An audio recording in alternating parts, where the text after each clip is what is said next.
Welcome to one nation Telugu news. ముందుగా headlines చూద్దాం. ఉప ముఖ్యమంత్రిగా పవన్ బాధ్యతల స్వీకరణ. విజయవాడ క్యాంపు కార్యాలయంలో పూజలు. అనంతరం డిప్యూటీ సీఎంగా బాధ్యతల స్వీకరణ. డిప్యూటీ సీఎం హోదాలో పలు శాఖల మంత్రిగాను బాధ్యతలు. అనంతరం పలు ఫైళ్లపై సంతకాలు.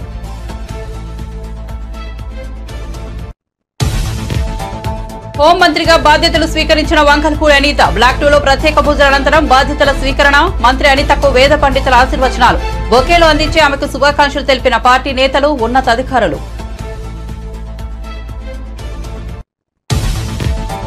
సామాన్య కార్యకర్త నుంచి జాతీయ స్థాయికి ఎదిగానంటే బీజేపీ కారణం. 152 రోజులు కుటుంబానికి దూరమై ప్రజా సంగ్రామ యాత్రలో పాల్గొన్నారని గుర్తు చేసిన మంత్రి. కేంద్ర మంత్రిగా బాధ్యతలు స్వీకరించిన అనంతరం కరీంనగర్ కు చేరుకున్న సంజయ్ ఎమోషనల్ కామెంట్స్.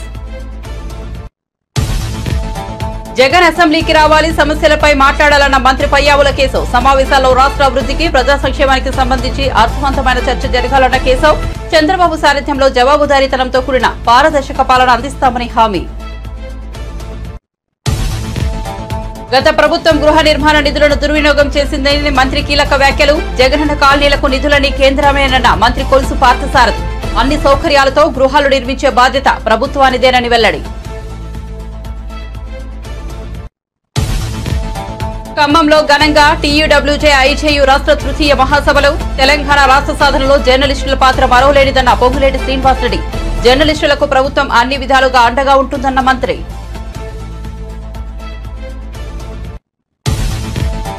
హరీష్ రావుకు డిప్యూటీ సీఎం బట్టి విక్రమార్క కౌంటర్. గత 10 ఏళ్ల పాలనను హరీష్ రావు మర్చిపోయారా అని ప్రశ్న. బీఆర్ఎస్ ప్రభుత్వంలో జరిగిన సంఘటనలు చూస్తే కడుపు తరుక్కుపోతుందని వెల్లడి.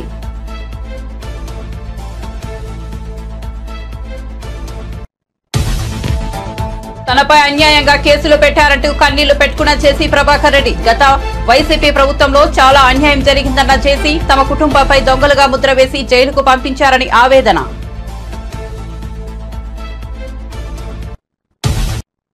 ఇక వార్త వివరాల్లోకి వెళ్తే, ఇటీవల జరిగిన సార్వత్రిక ఎన్నికల్లో తిరుగులేని విజయం సాధించిన జనసేన చీఫ్ పవన్ కళ్యాణ్ ఆంధ్రప్రదేశ్ ఉప ముఖ్యమంత్రిగా బాధ్యతలు స్వీకరించారు. అనంతకుముందు విజయవాడలోని క్యాంపు కార్యాలయంలో ప్రత్యేక పూజలు చేశారు. డిప్యూటీ సీఎం హోదాలో పంచాయతీరాజ్, గ్రామీణాభివృద్ధి, పర్యావరణ, అటవీ, శాస్త్ర సాంకేతిక శాఖల మంత్రిగాను బాధ్యతలు స్వీకరించారు. అనంతరం పలు ఫైళ్లపై మంత్రి హోదాలో సంతకాలు చేశారు. బాధ్యతలు చేపట్టిన పవన్ కు అధికారులు, ఎమ్మెల్యేలు అభినందనలు తెలిపారు. మంత్రులు నాదెండ్ల మనోహర్, కందుల దుర్గేష్, ఎంపీ తంగెళ్ల ఉదయ్ శ్రీనివాస్, ఎమ్మెల్యే వంశీకృష్ణ శ్రీనివాస్ యాదవ్, పిఠాపురం మాజీ ఎమ్మెల్యే వర్మ తదితరులు పవన్ ను కలిశారు.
ఏపీలో శాంతి భద్రతలకు విఘాతం కల్పించాలని చూస్తే సహించేది లేదని హోంమంత్రి వంకల్పూడి అనిత హెచ్చరించారు. హోంమంత్రిగా సచివాలయంలో బుధవారం ఆమె బాధ్యతలు స్వీకరించారు. అనంతరం మీడియాతో మాట్లాడుతూ 100 రోజుల యాక్షన్ ప్లాన్ తో ముందుకెళ్లనున్నట్లు తెలిపారు. గంజాయి, డ్రగ్స్ రవాణా తగ్గించడమే లక్ష్యంగా పనిచేస్తామన్నారు. పోలీసుల్లో గత ప్రభుత్వ ఆలోచనలతో ఉన్నవారు పక్కకు తప్పుకోవాలని కోరారు. తప్పు చేసిన వారికి శిక్ష తప్పదని హెచ్చరించారు.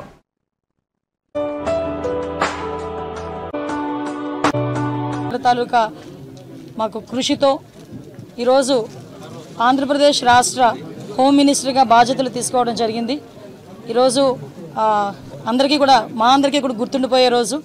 ఎందుకంటే ఎన్నో స్ట్రగుల్స్ ఫేస్ చేసి ఈరోజు అధికారంలోకి వచ్చిన తర్వాత కూడా సామాన్య మధ్యతరగతి కుటుంబానికి సంబంధించిన నేను ఒక సామాన్య టీచర్ని హోమ్ మినిస్టర్గా చేసిన చంద్రబాబు నాయుడు గారికి, లోకేష్ గారికి, పవన్ కళ్యాణ్ గారికి, ఎన్డీఏ లీడర్స్ అందరికీ కూడా, ముఖ్యంగా నా పాయకరపేట నియోజకవర్గ ప్రజలందరికీ కూడా పేరు పేరున ధన్యవాదాలు, నమస్కారాలు తెలియజేసుకుంటున్నా.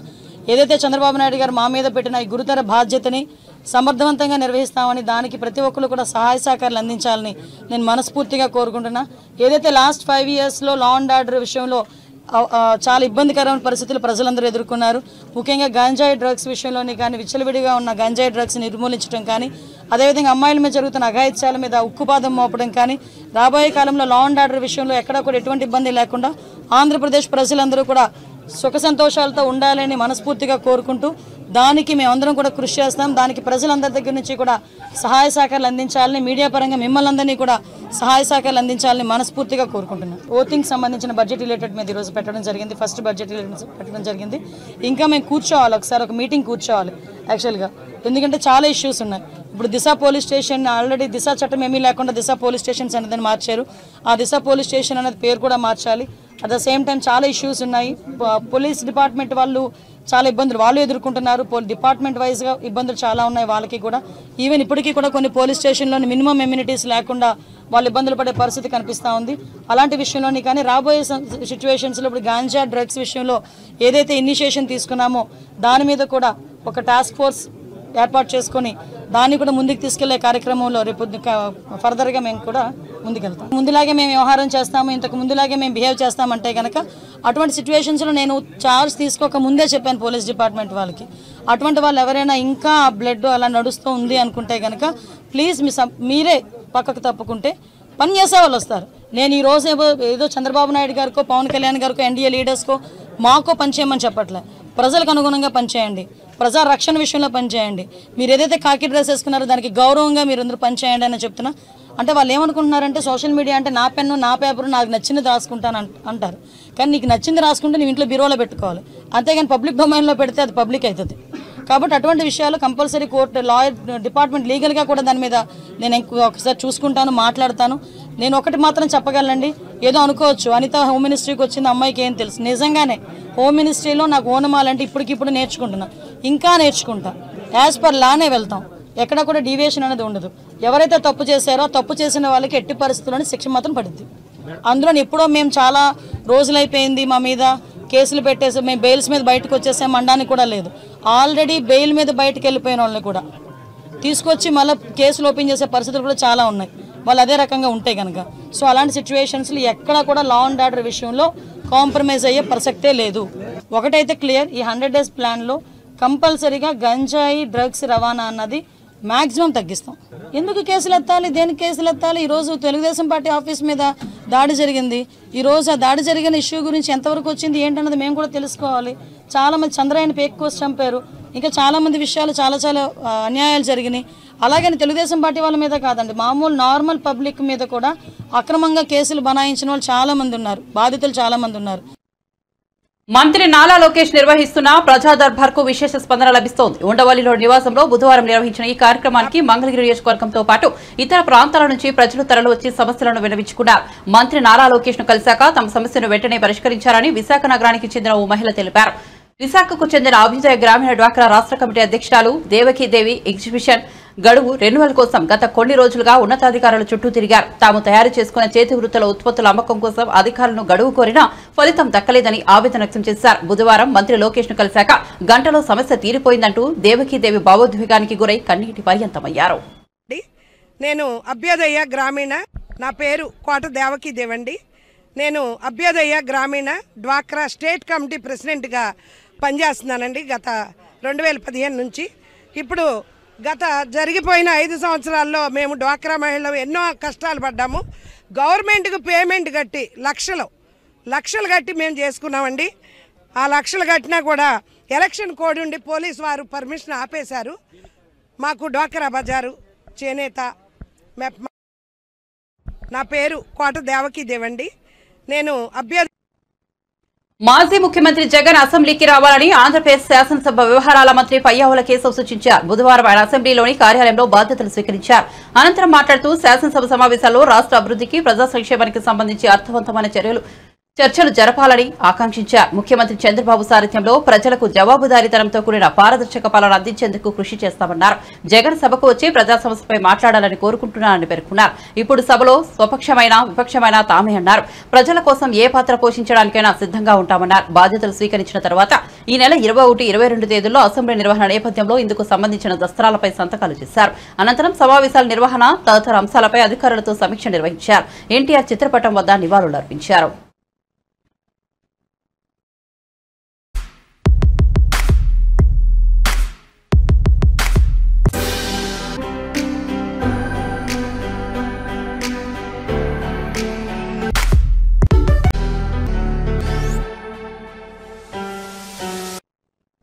వ్యవసాయ రంగానికి రాష్ట్ర ప్రభుత్వం తొలి ప్రాధాన్యత అని డిప్యూటీ సీఎం బట్టి విక్రమార్క వెల్లడించారు. హైదరాబాద్ లో నిర్వహించబడిన 14వ రాష్ట్ర స్థాయి బ్యాంకర్ల సమావేశంలో బట్టి విక్రమార్క, మంత్రి తుమ్మల నాగేశ్వరరావు పాల్గొన్నారు. అప్పు తీసుకోవడం అభివృద్ధిలో భాగమని బట్టి తెలిపారు. బ్యాంకులు ప్రాధాన్యత రంగాలకు ఇచ్చే రుణ పరిమితిని తగ్గించడం సంతోషకరమన్నారు. వ్యాపార రంగం అభివృద్ధిలో బ్యాంకులది కీలక పాత్ర అని, వ్యవసాయం, ఫార్మా, స్థిరాస్తి రంగాలకు త్వరితగతిన రుణాలు ఇవ్వాలని కోరుతున్నానన్నారు. అలాగే మాజీ మంత్రి హరీష్ రావుకు బట్టి విక్రమార్క కౌంటర్ ఇచ్చారు. గత 10 ఏళ్ల పాలనను హరీష్ రావు మర్చిపోయారంటూ ఎద్దేవా చేశారు. బీఆర్ఎస్ పాలనలో జరిగిన సంఘటనలు చూస్తే కడుపు తరుక్కుపోతోందని, రాష్ట్రంలో లా అండ్ ఆర్డర్ తమ ప్రభుత్వం ఫస్ట్ ప్రియారిటీ అని వెల్లడించారు. అవాంఛనీయ సంఘటనలకు పాల్పడే వ్యక్తులకు మాత్రం ఉక్కుపాదంతో అణిచివేసి కఠిన చర్యలు విధిస్తామని హెచ్చరించారు. ముఖ్యమంత్రి రేవంత్ రెడ్డి గారు కూడా స్పష్టంగా రుణమాఫీ చేస్తామని చెప్పి పార్లమెంట్ ఎన్నికల కంటే ముందు కూడా చెప్పడం జరిగినటువంటి పరిస్థితి కూడా మీకు తెలిసింది.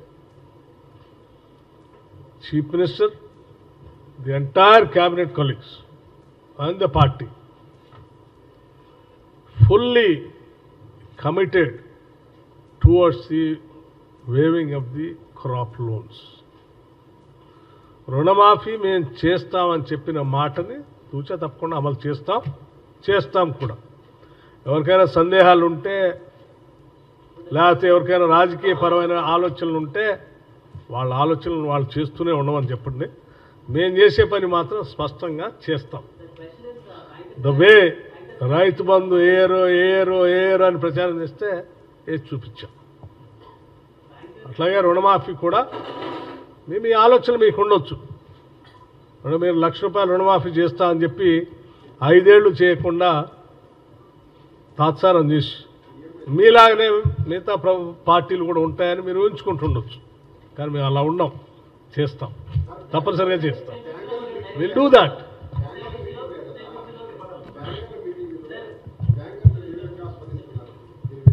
ఎస్ఎల్బిసి మీటింగ్ సంబంధించి ఈ రాష్ట్రానికి సంబంధించి సమగ్రమైనటువంటి ప్రణాళిక కోసం జరిగేటువంటి meeting. Not only loan waiver, many other things are also there. So ఆ లెండింగ్ సంబంధించి సమావేశం జరిగింది. అందులో స్పష్టంగా వాళ్ళు చెప్పాల్సింది. జగన్ ప్రభుత్వంలో పథకాలన్నీ నేతి బీరకాయ తరహాలోనే అమలయ్యాయని మంత్రి కొలుసు పార్థసారథి అన్నారు. అమరావతిలో నిర్వహించిన మీడియా సమావేశంలో ఆయన మాట్లాడారు. వైఎస్ఆర్సీపీ ప్రభుత్వంలో 26 లక్షల ఇళ్లలో కేవలం 6 లక్షలు మాత్రమే నిర్మించారని తెలిపారు. పేదలందరికీ ఇల్లు అని చెప్పి సగం పనులు చేశారని విమర్శించారు. గడిచిన 5 ఏళ్లలో గృహ నిర్మాణంలో రాష్ట్రం అథమ స్థానంలో నిలిచిందన్నారు. వైఎస్ఆర్సీపీ ప్రభుత్వం యూనిట్ కాస్ట్ను కూడా తగ్గించింది. లబ్ధిదారులకు 945 కోట్ల మేర బిల్లులను కూడా ఎగ్గొట్టారు. గృహ నిర్మాణ శాఖకు ఇవ్వాల్సిన 3070 కోట్ల మేర నిధులు కూడా గత ప్రభుత్వం మళ్లించింది. పెండింగ్లో ఉన్న ఇళ్ల నిర్మాణం పూర్తి చేసే బాధ్యత టీడీపీ ప్రభుత్వం తీసుకుందన్నారు. కేంద్ర ప్రభుత్వం ఇచ్చే నిధులు దారి మళ్లించడంతో పాటు రాష్ట్ర వాటాగా ఇవ్వాల్సిన నిధులు ఇవ్వలేదు. గడిచిన 5 ఏళ్లలో పశ్చిమ బెంగాల్లో 45 లక్షల ఇళ్లు నిర్మించారన్నారు. ఏపీలో కేవలం 6.08 లక్షల ఇళ్లు మాత్రమే కట్టగలిగారు. లేఅవుట్లలో సదుపాయాల కొరత ఉంది. మళ్లించిన నిధులు దేనికి వాడారన్నది ప్రస్తుతం ప్రశ్నగా మిగిలిందన్నారు. ఆ నిధులు రిషికొండ ప్యాలెస్ కు మళ్లించారా లేదా ఇతర అంశాలకైనా అని తెలుస్తామన్నారు.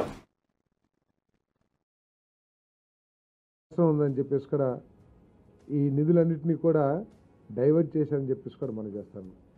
అంటే మన పరపతి ఎంతవరకు దిగజారిందంటే, కేంద్ర ప్రభుత్వం నిధులు ఇవ్వాలంటే ఒక ఎస్ఎన్ఏ అకౌంట్ అని చెప్పేసి ఒకటి అకౌంట్ ఓపెన్ చేస్తే కానీ మేము ఇవ్వము అని చెప్పేసి ఒక దశలో ఈ గృహ నిర్మాణానికి ఫండ్స్ ట్రాన్స్ఫర్స్ కూడా ఆపేసిన విషయాన్ని కూడా మీ దృష్టికి తీసుకొస్తాను. ఇటువంటి డైవర్షను మిస్యూజ్ జరుగుతుందనే ఉద్దేశంతో 7% పీనల్ ఇంట్రెస్ట్ కూడా ప్రభుత్వం మీద కేంద్ర ప్రభుత్వం వేయటమే కాకుండా దాదాపు 27 కోట్ల రూపాయలు మనం పీనల్ ఇంట్రెస్ట్ కూడా కేంద్ర ప్రభుత్వానికి చెల్లించామని చెప్పేసి ఈ సందర్భంగా తెలియజేస్తామని నేను. మరి మా మీద ఉన్న బాధ్యత 13.8 లక్షలు ఏదైతే పెండింగ్లో ఉన్నాయో ఇల్లులు, ఆ ఇళ్ళనన్నింటినీ కూడా పూర్తి చేయాల్సిన బాధ్యత ఈ ప్రభుత్వం మీద ఉందని చెప్పేసి మనం చేస్తాను నేను. మరి తప్పుకోకుండా ఆ ఇళ్ళనన్నింటినీ కూడా పూర్తి చేస్తానికి ఈ చంద్రబాబు నాయుడు గారి ప్రభుత్వం కట్టుబడి ఉంది అని చెప్పేసి కూడా తెలియజేస్తూ, మరి అంతేకాకుండా ఈ ఇళ్లలో మౌలిక సదుపాయాలు కూడా మన లేఅవుట్స్లో మౌలిక సదుపాయాలు కూడా పెద్ద సమస్యగా మారిపోయింది. గత ప్రభుత్వం చంద్రబాబు నాయుడు గారి ప్రభుత్వం ఈ మున్సిపాలిటీస్కి అతి దగ్గరలో ల్యాండ్ ఎక్విజిషన్ చేసి టిడ్కో ఇళ్ళు ప్రారంభిస్తే, ఈ ప్రభుత్వంలో ఈ లేఅవుట్లని నివాసయోగ్యం లేని ప్రాంతాల్లో, నిర్మాణానికి అనువుగా లేని ప్రాంతాల్లో ఈ సైట్స్ని ఈ ల్యాండ్ ఎక్విజిషన్ చేయటం మూలంగా ఈ స్కీమ్ కుంటుపడిందని చెప్పేసి కూడా మీ అందరికీ మనం చేస్తాను నేను. ఎందుకంటే చాలా చోట్ల చెరువుల్ని ఎక్వైర్ చేశారు, కొండ వాడు ప్రాంతాలని ఎక్వైర్ చేసేసారు, శ్మశానాలు పక్కన ఎక్వైర్ చేశారు. ఊరికి 10 కిలోమీటర్లు 15 కిలోమీటర్లు ఎక్కడైతే మౌలిక వసతులు కానివ్వండి, లేదా పేదవాళ్ళు వాళ్ళ జీవనోపాధి కోసం ఎక్కడ అవకాశాలు లేని చోట్ల వీటిని ఈ ల్యాండ్ ఎక్విజిషన్ చేయటం మూలంగా ఈ స్కీమ్ కుంటుపడిందని చెప్పేసి కూడా నేను మీ అందరికీ సేవనీగా మనం చేస్తాను. మరి ఈ ఇన్ఫ్రాస్ట్రక్చర్ డెవలప్మెంట్ కోసం ప్రత్యేకంగా మరి ల్యాండ్ లెవెలింగ్ కానివ్వండి, లేదా రోడ్స్ కానివ్వండి, వీటికి కేంద్ర ప్రభుత్వ సహకారంతో మరి ముఖ్యమంత్రి గారి సహకారంతో పంచాయతీరాజ్ నిధులు సేకరించి ఖమ్మంలో టీయూడబ్ల్యూజే ఐజేయు రాష్ట్ర తృతీయ మహాసభలు ఘనంగా జరిగాయి. ఈ మహాసభలకు మంత్రి Pongireddy Srinivasa Reddy, media academy chairman Srinivasa Reddy హాజరయ్యారు. ఈ సందర్భంగా నేతలు, జర్నలిస్టులు ఇటీవల కన్నుమూసిన మీడియా మోఘల్ రామోజీరావుకు ఘన నివాళులు అర్పించారు. అనంతరం మంత్రి పొంగిరెడ్డి మాట్లాడుతూ తెలంగాణ రాష్ట్ర సాధనలో జర్నలిస్టుల పాత్ర మరవలేదన్నారు. గత ప్రభుత్వ 10 ఏళ్ల పాలనలో జర్నలిస్టులకు చేసిందేమీ లేదని విమర్శించారు. గతంలో హైదరాబాద్ జర్నలిస్టులకు కేటాయించిన ఇళ్ల స్థలాలను అతి త్వరలోనే అందజేస్తామన్నారు. అలాగే ఖమ్మం జిల్లా జర్నలిస్టుల ఇళ్ల స్థలాల సమస్యను త్వరలోనే పరిష్కరిస్తామని హామీ ఇచ్చారు. ఇక అక్రిడేషన్ కార్డులో మరో 3 నెలలు పొడిగిస్తున్నట్లు తెలిపారు. హెల్త్ కార్డుల అంశంపై ముఖ్యమంత్రితో చర్చించిన తర్వాత నిర్ణయం తీసుకుంటామన్నారు. జర్నలిస్టులకు కాంగ్రెస్ సర్కార్ అన్ని విధాలుగా అండగా ఉంటుందని మంత్రి పొంగిరెడ్డి చెప్పారు. కొన్ని కోర్టులో ఉన్న కారణంగా జీవోలు ఇచ్చినా అది ఇంప్లిమెంటేషన్ జరగలేదు. ఆ కోర్టుకు సంబంధించినవి కూడా గత ప్రభుత్వంలోనే జడ్జిమెంట్ వచ్చినా ఏదో వంక చేసి కాలయాపన తెచ్చుకున్న తెలంగాణ కోసం పోరాటం చేసిన, ఇందాక శేఖరన్న చెప్పినట్లు పోరాటం చేసిన అందరితో పాటు అదే గాడికి కట్టేశారు జర్నలిస్టులని ఆనాటి ప్రభుత్వం. ఈ తెలంగాణ రాష్ట్ర సాధనలో మీ పాత్ర ఎంతున్నది అన్నది ఈనాడు తెలంగాణ ప్రజలందరూ ఎవరు కూడా మర్చిపోరు. దాంట్లో భాగంగా గడిచిన 10 సంవత్సరాల్లో ఈ తెలంగాణ తెచ్చుకున్న తెలంగాణలో తెలంగాణ ప్రజలు ఎంత సుఖపడ్డారు, దాంట్లో జర్నలిస్టులు ఎంత ఆనందపడ్డారో నాకు కానీ, ఈ ప్రభుత్వంలోని ముఖ్యమంత్రిగా ఉన్న రేవంత్ రెడ్డి గారికి కానీ, ఈ ప్రభుత్వానికి కానీ, ఈ తెలంగాణ ప్రజలకు కానీ తెలియంది కాదు. ఈ తెచ్చుకున్న మార్పు కావాలి అని తెచ్చుకున్న ఈ పేదోడి ప్రభుత్వంలో ఇళ్ల స్థలాలకు సంబంధించిన అంశాల్లో గౌరవ ముఖ్యమంత్రి గారితో నేను ఇక్కడికి వచ్చే ముందు మాట్లాడాను. శ్రీనివాసరెడ్డి గారిని చైర్మన్గా వేసే రోజు చాలా వివరంగా డిస్కస్ చేశాం. రాత్రి నేను ఇక్కడ ఇట్లా వెళ్తున్నానని చెప్పాను. అతి కొద్ది రోజుల్లోనే హైదరాబాదుకు సంబంధించిన గతంలో జీవోలు ఇచ్చి, ఆ జీవోలు ఇచ్చినవి న్యాయస్థానాల్లో కొన్ని విషయాల్లో ఇబ్బందులుండి ఆగిన అంశాన్ని యుద్ధ ప్రాతిపదిక మీద అతి కొద్ది రోజుల్లోనే ఆ ల్యాండ్ మీకు హ్యాండ్ ఓవర్ చేయటం జరుగుద్దని ఈ వేదిక మీద నుంచి గౌరవ చైర్మన్ గారితో పాటు సభ్యులకు తెలియజేస్తున్నాను. అదే రకంగా గతంలో ఖమ్మంలో ఇచ్చారు కొన్ని. ఎందుకంటే నాకు స్వార్థం ఉంటుంది. ఆ స్వార్థంలో ప్రధానమైంది ఈ జిల్లా వాస్తవుడిని కాబట్టి ముందు ఖమ్మం జిల్లా మిత్రులకి గతంలో జీవో ఇచ్చి ఆగిపోయింది. దాంట్లో చిన్న చిన్న పొరపాట్లున్నాయి. అటు రెవెన్యూ శాఖలో కూడా మంత్రిని నేనే కాబట్టి వచ్చేటప్పుడు కలెక్టర్ గారికి, కొత్త కలెక్టర్ గారికి కూడా నేను చెప్పాను, ఆదేశించాను. ముఖ్యులు మీ సమావేశాలు అయిన తర్వాత కలెక్టర్ గారిని కలిసి వారు దానికి ఆల్టర్నేటివ్ ల్యాండ్ ఏదైతే మీకు చూపిస్తారు దాన్ని మీరు ఎస్ అనుకుంటే ఆ ప్రపోజల్ పంపిస్తే విత్ ఇన్ కపుల్ ఆఫ్ డేస్లోనే దాన్ని కూడా మీకు జీవో రూపంలో ఇస్తాను. అంతేకాదు మీకు ఈ నెలాఖరు కల్లా అక్రిడేషన్ కార్డ్స్, అదే రకంగా మీ బస్సు పాసులు కూడా టైం అయిపోతుందని చైర్మన్ గారు మిగతా మిత్రులు నాకు చెప్పారు. 3-4 రోజుల క్రితమే మీ ఫైలు 3 మంత్స్కి ఎక్స్టెన్షన్ చేస్తూ ఆల్రెడీ సంతకం పెట్టాను.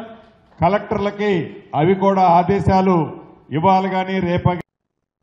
ఈ బాధ్యత కరీంనగర్ ప్రజల పెట్టిన భిక్ష అని, సామాన్య కార్యకర్త నుంచి జాతీయ స్థాయికి ఎదిగానంటే బీజేపీ కారణమని బండి సంజయ్ అన్నారు. 152 రోజులు కుటుంబానికి దూరమై ప్రజా సంగ్రామ యాత్రలో తన వెంట ఉన్నానని గుర్తు చేశారు. కేంద్ర మంత్రిగా బాధ్యతలు స్వీకరించిన అనంతరం తొలిసారిగా సొంతగడ్డ కరీంనగర్కు చేరుకున్న బండి సంజయ్కి బీజేపీ కార్యకర్తలు బుల్డోజర్తో అపూర్వ స్వాగతం పలికారు. బుల్డోజర్లపై నుంచి పూలు చల్లి గజమాలతో సత్కరించి అభిమానాన్ని చాటుకున్నారు. కరీంనగర్ గడ్డకు పాదవివందనం చేయడం ద్వారా తనను ఎంపీగా గెలిపించిన ప్రజలకు ధన్యవాదాలు తెలిపారు. కేంద్ర మంత్రి అయినా, నాయకులు ప్రజల ఆశీర్వాదంతో నేను నాయకునైనా, ఇలా కేంద్ర మంత్రి అయినా, నరేంద్ర మోడీ గారి ప్రభుత్వంలో వారి ఆశీర్వాదంతో, అమిత్ షా గారి శాఖలో వారి సహాయ మంత్రిగా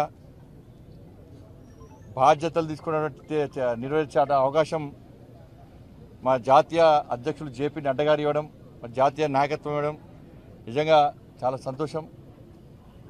ఆ తల్లి అమ్మవారి దయతోని ఈరోజు ఈ స్థాయిలో ఉన్నా. నేను ఒక కార్పొరేటర్ స్థాయి నుంచి మన కేంద్ర సహాయ మంత్రి స్థాయికి ఎదిగిన అంటే ఇది కేవలం భారతీయ జనతా పార్టీలో మాత్రమే సాధ్యం.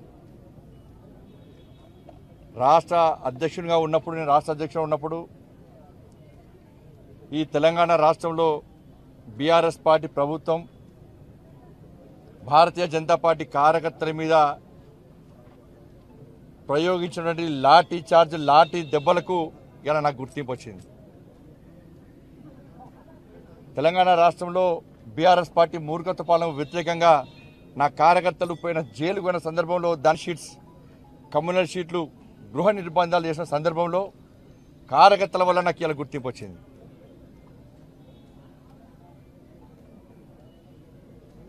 వాళ్ళ అనేక మంది నాయకులు, కార్యకర్తలు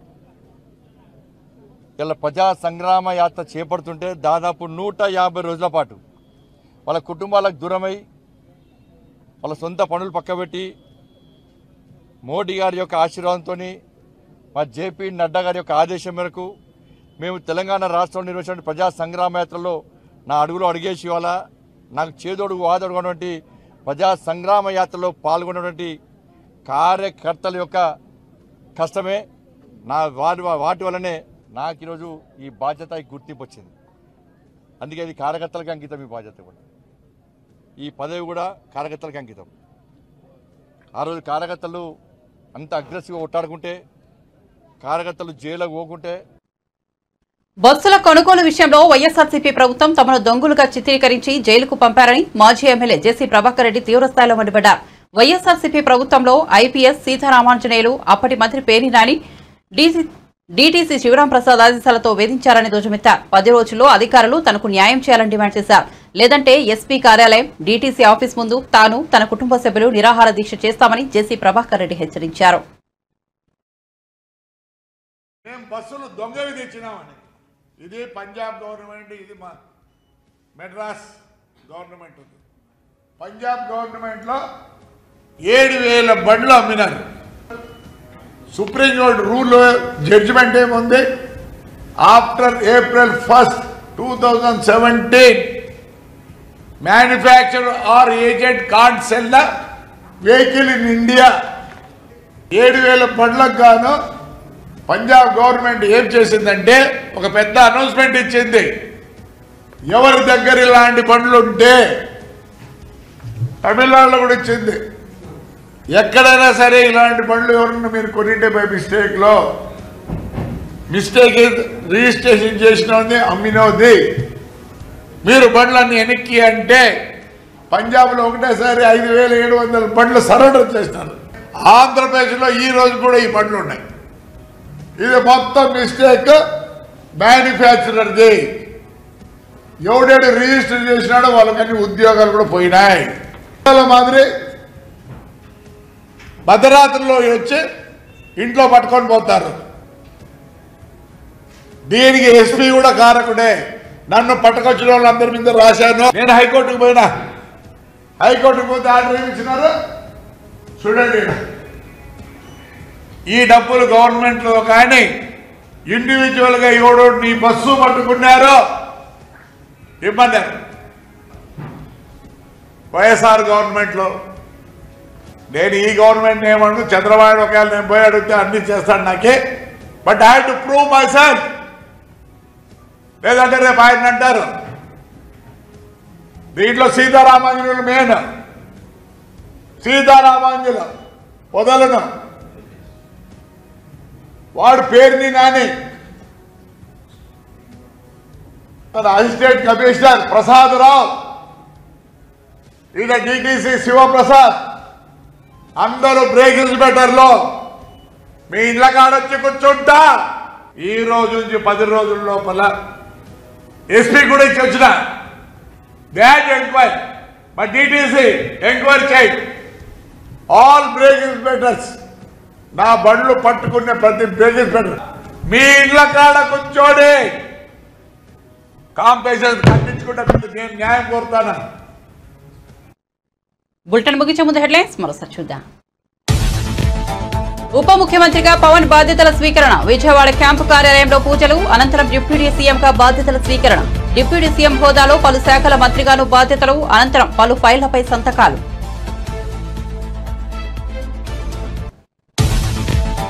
హోంమంత్రిగా బాధ్యతలు స్వీకరించిన వంగలపూడి అనిత. బ్లాక్ 2లో ప్రత్యేక పూజల అనంతరం బాధ్యతల స్వీకరణ. మంత్రి అనితకు వేద పండితుల ఆశీర్వచనాలు.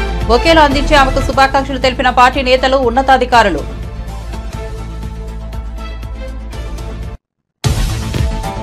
సామాన్య కార్యకర్త నుంచి జాతీయ స్థాయికి ఎదిగారంటే బీజేపీ కారణం. 152 రోజులు కుటుంబానికి దూరమై ప్రజా సంక్షేమ యాత్రలో పాల్గొన్నానని గుర్తు చేసిన మంత్రి. కేంద్ర మంత్రిగా బాధ్యతలు స్వీకరించిన అనంతరం కరీంనగర్ కు చేరుకున్న సంజయ్. Emotional comments. జగన్ అసెంబ్లీకి రావాలి, సమస్యలపై మాట్లాడాలన్న మంత్రి పయ్యావుల కేశవ్. సమావేశాల్లో రాష్ట్ర అభివృద్ధికి, ప్రజా సంక్షేమానికి సంబంధించి అర్థవంతమైన చర్చ జరగాలన్న కేశవ్.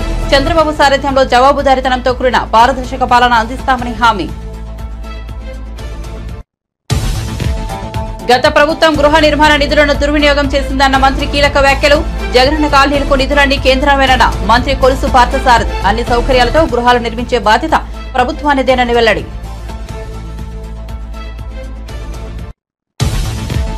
ఖమ్మంలో ఘనంగా టీయూడబ్ల్యూజే, ఐజేయూ రాష్ట్ర తృతీయ మహాసభలు. తెలంగాణ రాష్ట్ర సాధనలో జర్నలిస్టుల పాత్ర మరోలేనిదన్న పొంగులేటి శ్రీనివాసరెడ్డి. జర్నలిస్టులకు ప్రభుత్వం అన్ని విధాలుగా అండగా ఉంటుందన్న మంత్రి.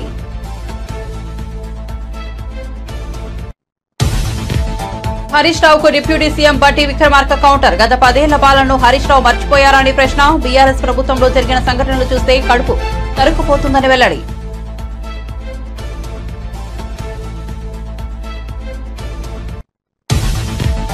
తనపై అన్యాయంగా కేసులు పెట్టారంటూ కన్నీళ్లు పెట్టుకున్న చేసి ప్రభాకర్ రెడ్డి. గత వైసీపీ ప్రభుత్వంలో చాలా అన్యాయం జరిగిందన్న చేసి తమ కుటుంబంపై దొంగలుగా ముద్ర వేసి జైలుకు పంపించారని ఆవేదన.